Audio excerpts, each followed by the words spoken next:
In this clip, John and I are digging into something a little bit heavier, what it means for Black men to carry emotional trauma and still be expected to perform strength on demand. David Justice just happened to be the spark, but the conversation turned into a real conversation about vulnerability, accountability, and what healing could actually look like. Don't worry, it wasn't all heavy. We're still us.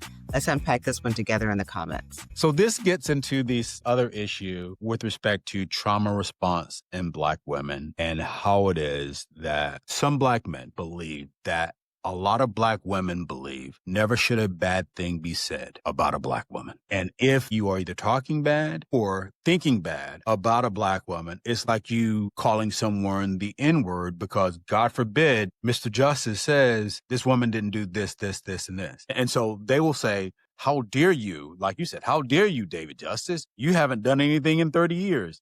You know, look, she's Halle Berry. How dare you take a shot? She wasn't Halle Berry then. I don't care if she was a Mally Mary. There was just no reason for this. I don't care about her celebrity. So at what point, though, do we make it okay for Black men to allow themselves to be emotionally vulnerable to talk about what it is that they think and what it is that they were feeling? Because this is how Black men receive that. Black men receive it as, I'm sitting here, I'm having this discussion with barbershop talk with the dude. He's asking me my mentality, and I'm telling him, had we gone to therapy, we may have been able to work that out. Or my mindset at that time. So dude is being very vulnerable at that time during the discussion. And all we're talking about right now is, how dare you talk about Halle like that? And I think that you and I may need to just take a little bit of time just to unpack my feelings and my stance on it.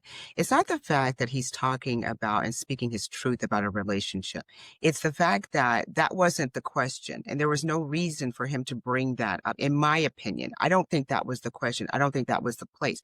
I do think that Black men, if you have a problem with your partner and she happens to be Black woman, you obviously have the space to talk about that. And because I love to bring myself into situations. Let's just talk about this podcast, right? And so I've called you to task. I've called you a C player. I've called you, I'm a buffet eater. I just have said some things about you. But let's be clear. I have no problem eating at buffet. I know you don't. And so again, whatever. And then I have been vilified in some circles. Why is she so angry? She doesn't deserve a Black man of the caliber of a Kappa. Mama, man. Like all of these things. However, you've said some things about me, which my hair. Okay, fine. I've said it too. You just said some things and the response has not been the same, right? So when I say things about you, then I'm vilified. When you say things about me, it's A-okay. And so as a Black woman, I feel that sometimes there is a disparity in the way that it's treated. I always say that Black men have an obligation to protect Black women. And the reason why I say this is because we don't get the same space. We don't get the same representation in the media and in the world that other people do. And so as our king, we're asking you to protect us. Like I told you with my son, I always tell him, when you get an opportunity and her voice isn't amplified in that room, you make sure you use it, because we don't have the same representation. If we're getting it from all facets and our Black kings aren't protecting us, then we feel some kind of way about it. Doesn't that work both ways though? Let's use the DJ Halle thing again, because one can argue that he protected her for 30 years by not saying anything. She did not show him the same grace and space with saying and coming out and emphatically saying, guys, the issue that happened with my hearing loss wasn't David. Yeah. It was another dude. But she let that out there because she was petty.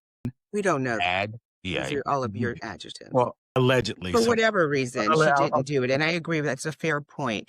I think that if you... Hold on. I want to call you out on something else. Sure. I don't want to interrupt, but I want to call you out on something else because you're hypocritical here. Well, we know that. You said and have gone on a tangent about this fucking rubric that you have. A fucking rubric. A fucking rubric.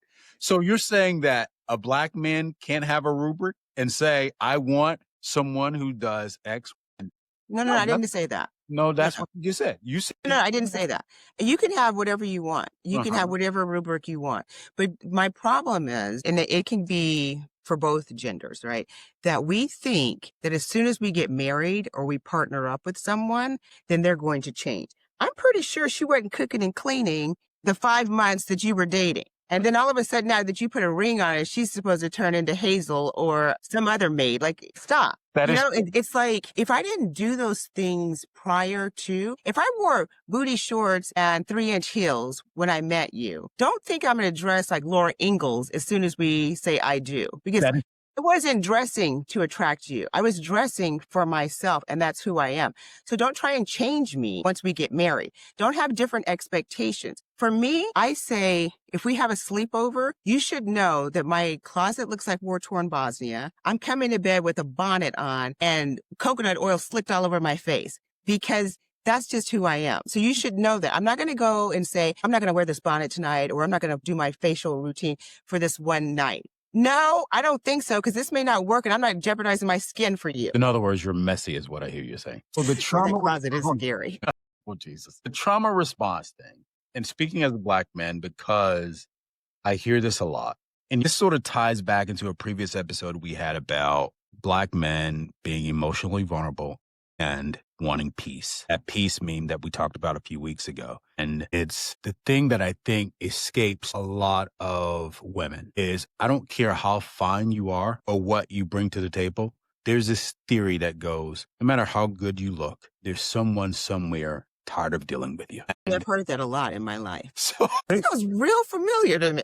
yeah, and not a him issue. Yeah. And it could be, if we're going to go with pronouns, it could be a we issue. I do fundamentally believe that whoever you are, you are. We can't account for every single situation that's going to come up in a partnership, but whoever you are at your core, if something comes up, trauma, whatever, you're going to lean into more of who you are. If you are a conflict avoider just in everyday life, if something happens that's traumatic, you're going to go deeper into that. And I think that for some people, they think that, we can sort this out. We'll be fine. I'm just not compatible with you. I would need someone that is very patient and allows me to go through my crazy. If I want to be Brandy sitting up in my room doing a song, then that would be me. I need someone that is extremely patient, because I can be, let's just say, a lot. I could be a lot. My mom would say I'm a lot. My dad would say I'm a lot. I have a big personality. Now, if I'm with someone that can't extend that, or that's just not who they are, that's a bad match. So for me, I need someone that can tolerate my crazy and allow me that space to go through it, because when I come back to you, we're going to be great. We can be great, but there's a lot there.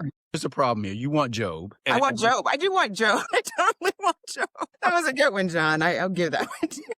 But here's the problem. When you're crazy is so crazy that it fundamentally fucks something up. It's like saying, burning down a house, breaking dishes, breaking all the glass, then coming back a couple hours later saying, wow, I didn't know I'd done this much damage, or can we clean this up? Yeah. No. And so I hear you. I hear that a lot of that onus and that work is on that individual. Like for myself, I know there are a lot of opportunities for improvement for me. And I do dedicate and work on that, but it's a process. And so for me to partner with someone now probably wouldn't be a good idea. But if you to partner with them right now, then they would have to understand that I'm going through a journey. I'm going through a process. I'm unpacking and letting go of a lot of things, a lot of baggage that I could potentially bring into a relationship. Again, I can be an amazing partner, but there are things that I'm working through. And if I don't have Job and I have, I don't know, Samson, and we're doing biblical things, I don't know who we have here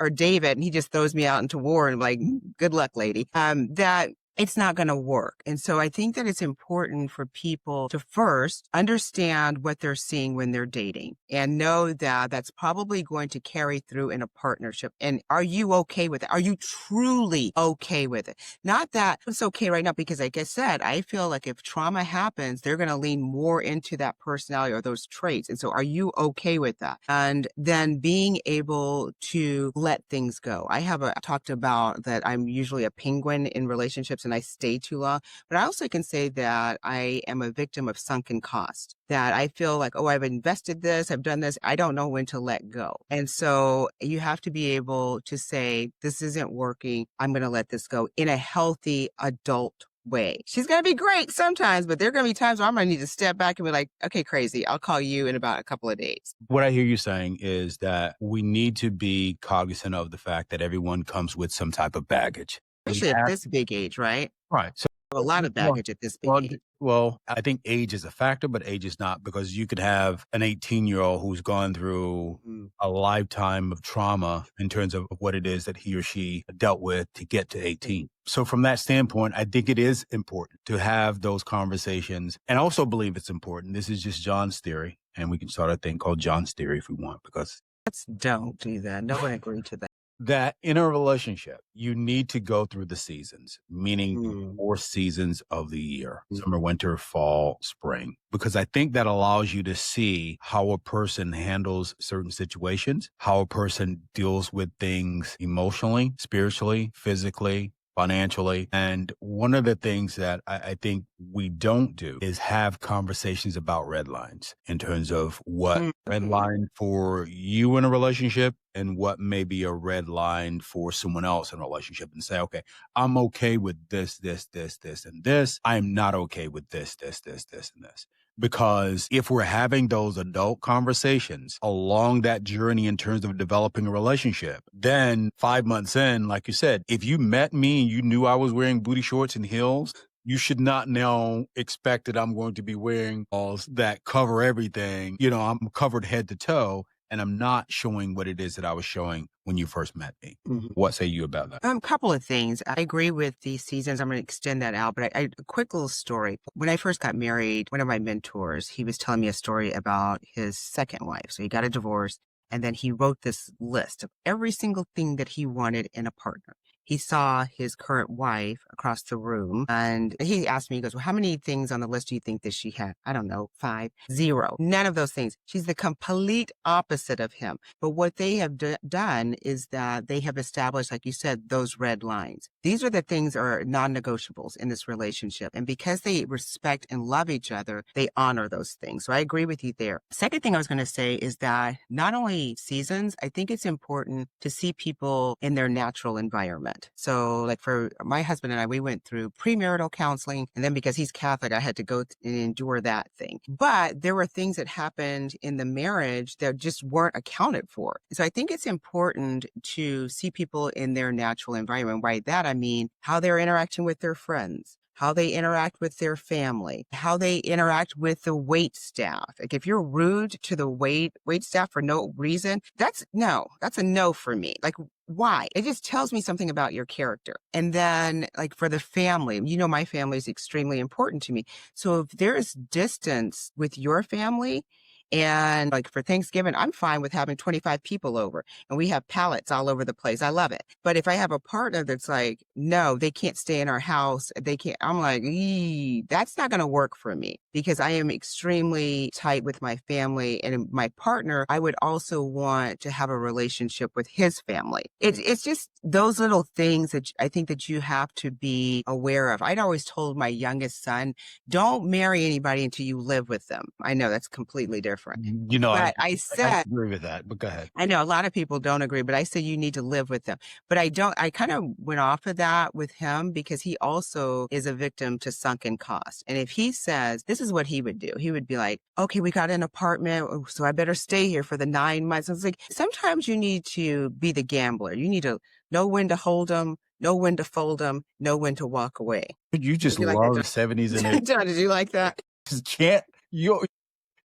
I agree with you that you need to see them through their different seasons, but also in different environments, and be okay with saying, I choose me and I choose us for a different type of relationship. So I can be your friend. I can be your whatever. I don't have to be your partner. And so that's okay. So because I know you, I'm going to ask this question.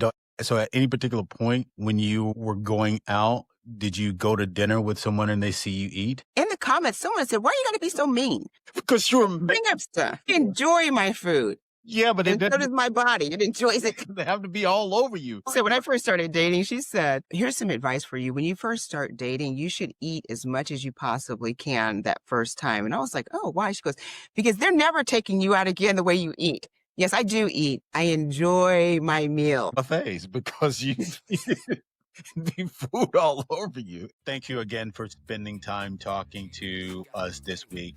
We know that you could be spending your time doing a lot of things. As always, take some time this week to do something nice for yourself. And while you're at it, make some time to do something nice for someone else. Until we talk to you, we'll speak to you next time. Thanks for tuning in to another lively conversation on I Take Your Point. This podcast is a production of the SME LLC Media Group. All rights reserved. If you are enjoying the show, hit the subscribe button in the top right corner. And don't forget to like, share, comment, and check out past episodes. Until next time, take care and be well.